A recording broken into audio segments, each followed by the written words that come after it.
We often hear phrases such as dream big or reach for the stars, which reflect an optimistic view of life. Are you an optimist, Sam?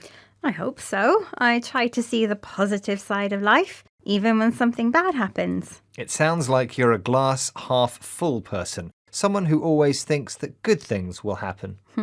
How about you, Neil? Are you optimistic? Look, things go wrong all the time. That's a fact of life. Call me a pessimist if you like, but I'm just being realistic. It sounds like Neil is more of a glass half empty person, but the truth is that the age-old debate between optimism and pessimism is more complex than we think. Yes, whether you're a sunny optimist or a gloomy pessimist may be determined more by your birthplace and your age than your attitude, as we'll be finding out in this programme. Great, I've got a good feeling about this, Neil. But first, as usual, I have a question for you, Sam. Psychologists define optimism as an attitude of the chances of good things happening to you, while underestimating the chances of bad things occurring.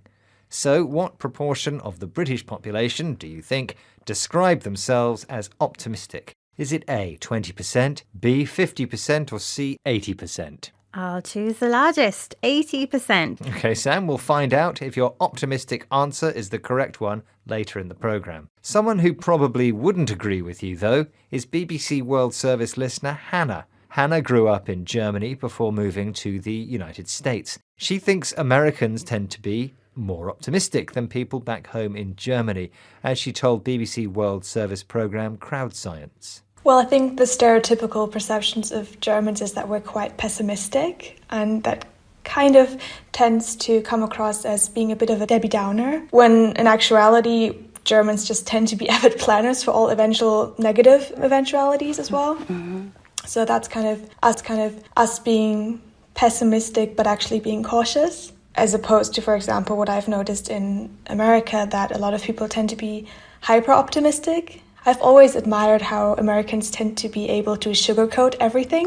As a stereotypical pessimist, Hannah sometimes feels like a Debbie Downer. This expression is American slang for someone who makes others feel bad by focusing on the depressing aspects of things. Americans, on the other hand, are typically seen as optimists who tend to sugarcoat things, make things seem better than they really are. According to Hannah, many Americans are hyper-optimistic. She uses the prefix hyper to say that there is too much of a certain quality. Hypersensitive people are too sensitive. A hyper-optimist is too optimistic. Besides your country of birth, age is another consideration in the optimism debate. When we're young, we have our whole life ahead of us, and it's easier to optimistically all right. The belief that everything's going to be fine is called the optimism bias. It isn't fixed, but changes as we age, something neuroscientist Professor Tali Sharrett explained to BBC World Service programme Crowd Science. So it's quite high in kids and teenagers. They think, oh, everything's going to be fine, and then it goes down, down, down, and it hits rock bottom in your midlife, at which point the optimism bias is relatively small, and then it starts climbing up again, and it's quite high in the elderly population, and that goes absolutely against our view of the grumpy old man or woman. After starting out high in children, the optimism bias hits rock bottom, the lowest possible level, in middle age, often because of work pressures, family responsibilities, or caring for elderly parents. But optimism seems to increase again as we get older. This is surprising, as it goes against the image we have of the grumpy old man, a phrase to describe someone who complains a lot, is moody, and gets easily annoyed. Optimistic women, meanwhile, can look forward to longer, healthier lives.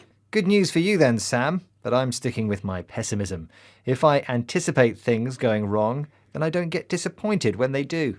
That's actually a fairly positive way of looking at things, Neil, but I'm not sure if most people would agree with you, or maybe they would. It depends on the answer to your question. Right, I asked Sam what proportion of British people describe themselves as optimistic. And optimistically, I said it was C, 80%. Which was the correct answer. Of course it was.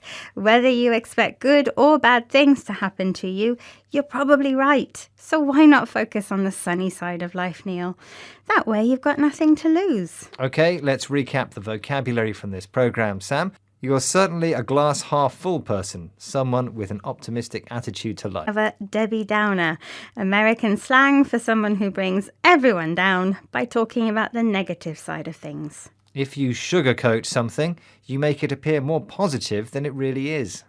The prefix hyper is used before an adjective to show having too much of that quality. For example, hypercritical means being too critical. If something hits rock bottom, it reaches its lowest possible level. And finally, the phrase grumpy old man can be used to describe someone who always complains, is intolerant, and gets annoyed easily.